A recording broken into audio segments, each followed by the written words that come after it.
નમસ્કાર મિત્રો, વિડીયોમાં તમારું સ્વાગત છે। જી હા મિત્રો, અત્યારે હાલ મોટા અને મહત્વના સમાચાર સામે આવી રહ્યા છે। તો મિત્રો, સમાચારમાં વાત કરીએ તો જૂનાગઢ જિલ્લાના ચોરવડ તાલુકામાં જુજારપુરા ગામે સગીરાને તેના કુટુંબિક બનેવીએ હવસનો શિકાર બનાવી હતી। સગીરા ઘરે એકલી હતી ત્યારે બનેવીએ રવિ ભીખાભાઈ વાઢેરે તેના ઘરે આવ્યો હતો ને ત્યારે ઘરે કોઈ ન હોવાથી એકલતાનો લાભ લઈ સગીરાને ડરાવી ધમકાવીને ફોસલાવીને બળજબરીપૂર્વક બળાત્કાર ગુજાર્યો હતો। આ સાથે જ બળાત્કારી બનેવીએ સગીરાને એમ પણ ધમકી આપી હતી કે કોઈને વાત કરીશ તો જાનથી મારી નાખીશ। જી હા મિત્રો, અત્યારે હાલ મોટા અને દુઃખદ સમાચાર સામે આવી રહ્યા છે।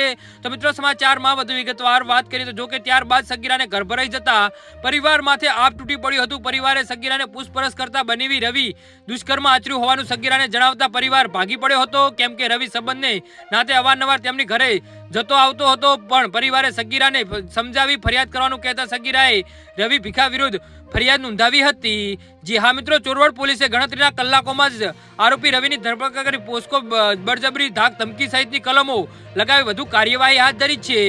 જી હા મિત્રો, તો આવા નરાધમ જોડે શું કરવું જોઈએ તો નીચે અમારી કમેન્ટ બોક્સમાં જરૂરથી જણાવજો અને અમારી યુટ્યુબ ચેનલને સબસ્ક્રાઇબ કરવાની ભૂલતા નહીં। વિડીયો પૂરો જોવા બદલ તમારો ખૂબ ખૂબ આભાર।